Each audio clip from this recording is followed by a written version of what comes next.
The thing about Chelsea is life is never boring.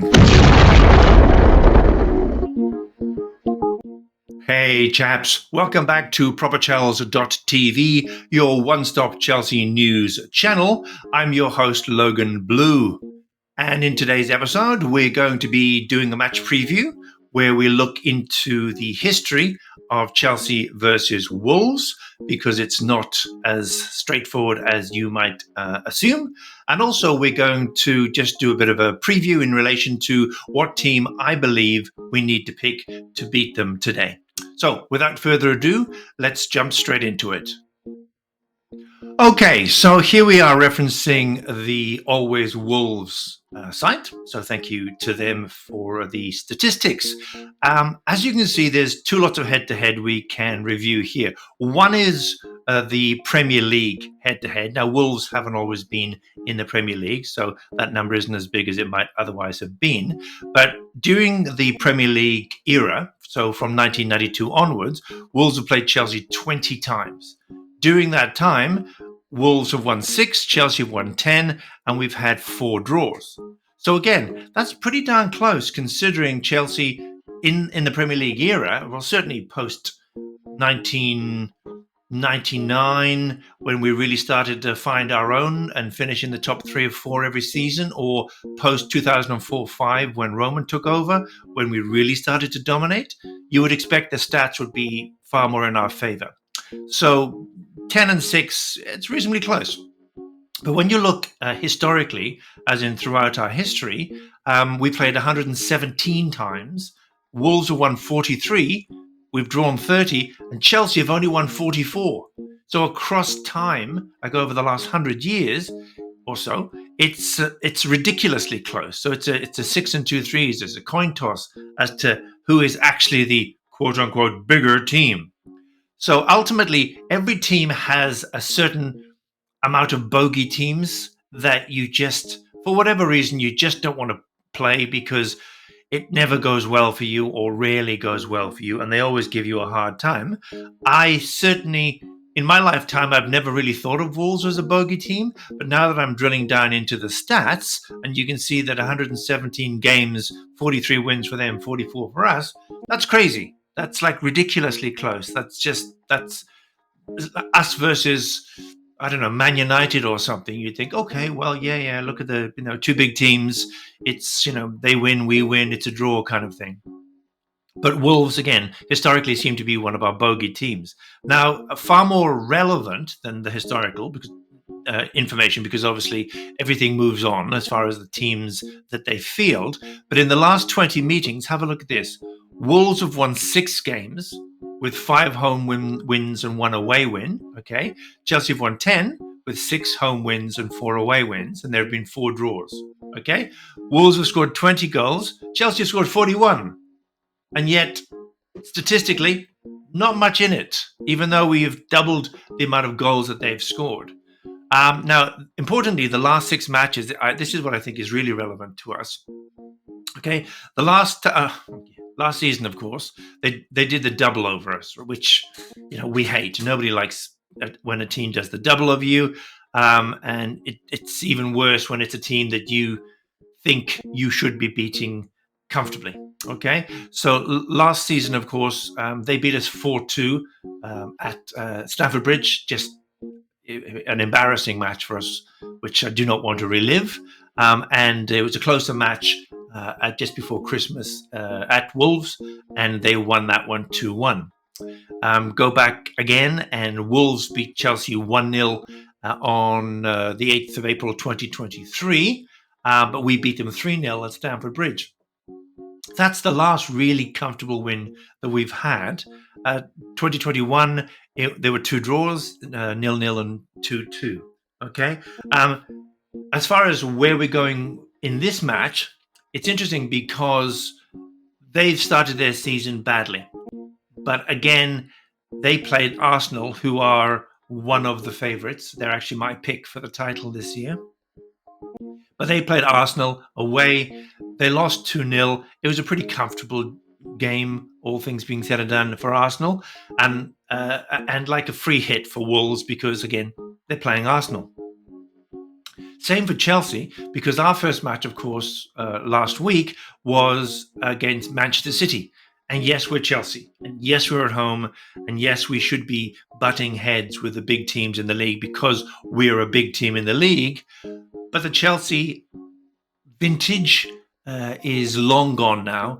And the new Chelsea, which is, as we know, is just full of kids. And you'll never win anything with kids, right? As the cliche goes, is so true. And when we played Man City, we lost 2-0.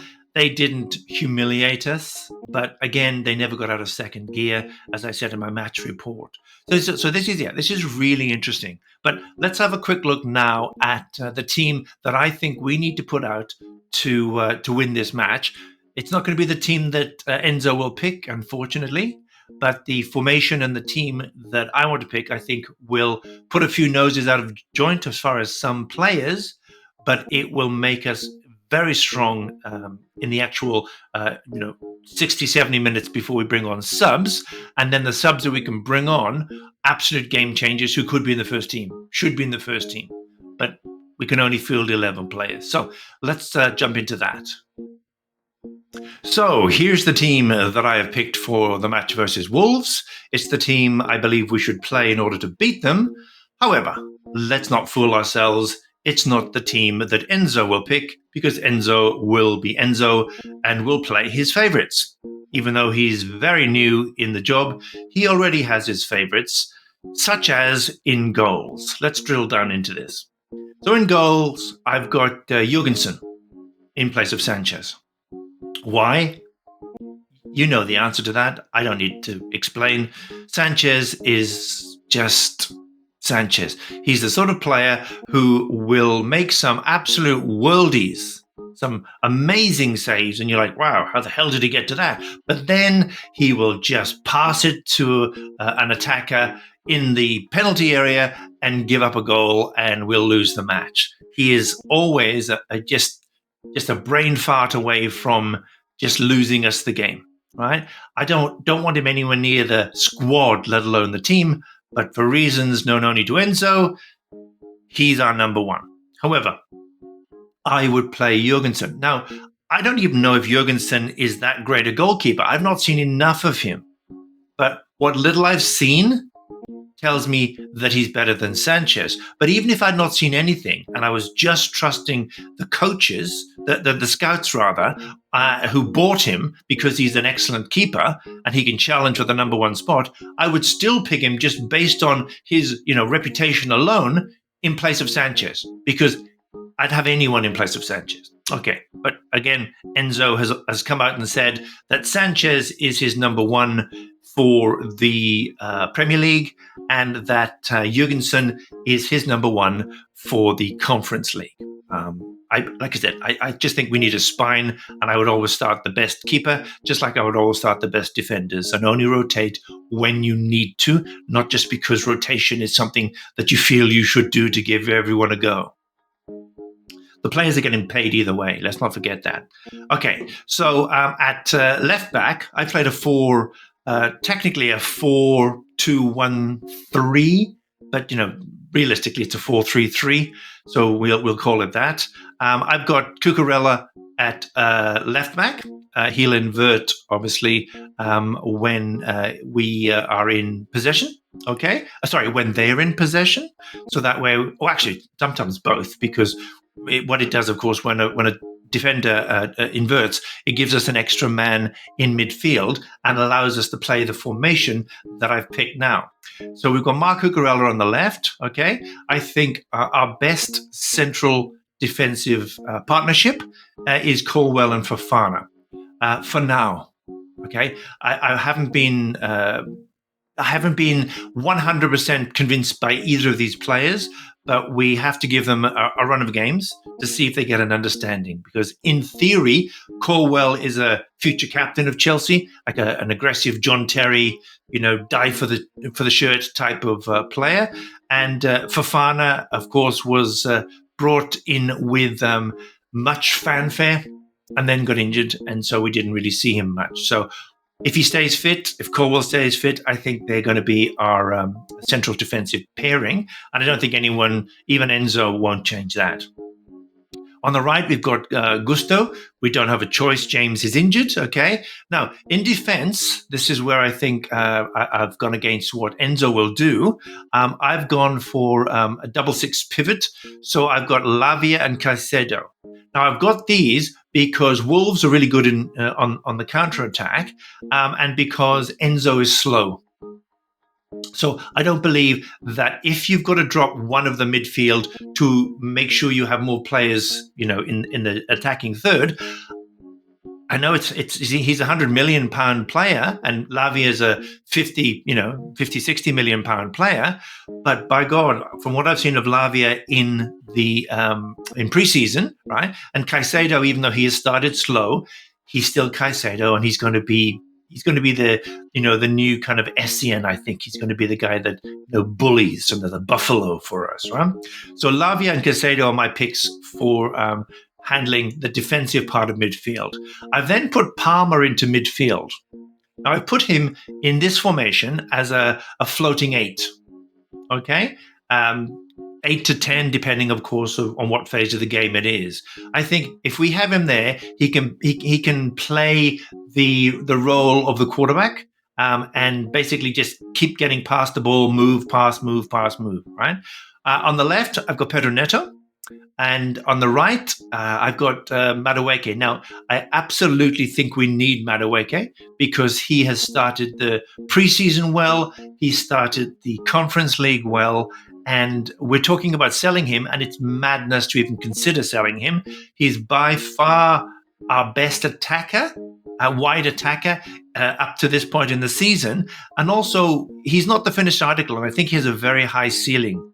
Once he kind of takes his ego out of how he plays and starts going outside the defender, as opposed to always trying to come in and score. Okay. Remember, that's why I believe that Sterling has got the boot, because Enzo wants attackers who will go wide to stretch the defenders, thus creating 2 extra channels for the Dewsbury Halls or the Palmers or whoever in midfield to come inside and create an overload, in their penalty area, right? So Madueke, I think, has to start.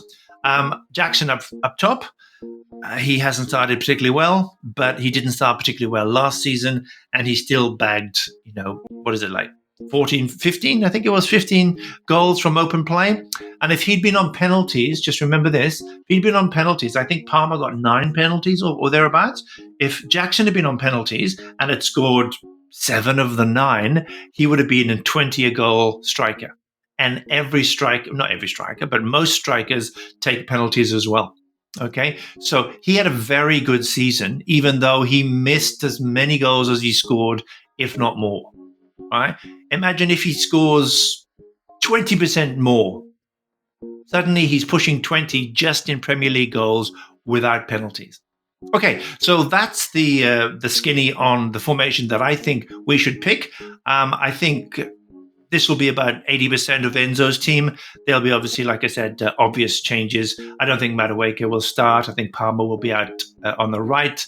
Obviously, Sanchez will start in here. And I think Enzo will start in the 8 to 10 role, even though I don't think his performances thus far have warranted it. But either way, if I was in charge, this is the team I'd pick. And imagine we can bring Nkuku off the bench.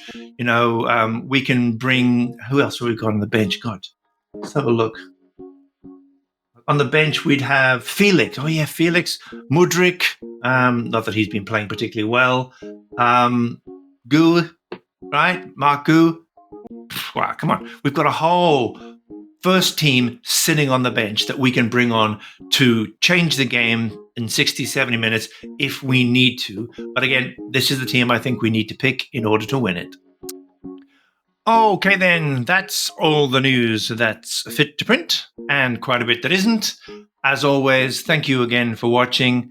Don't forget to like and subscribe, and God bless, look after yourselves, and I'll see you in the next one.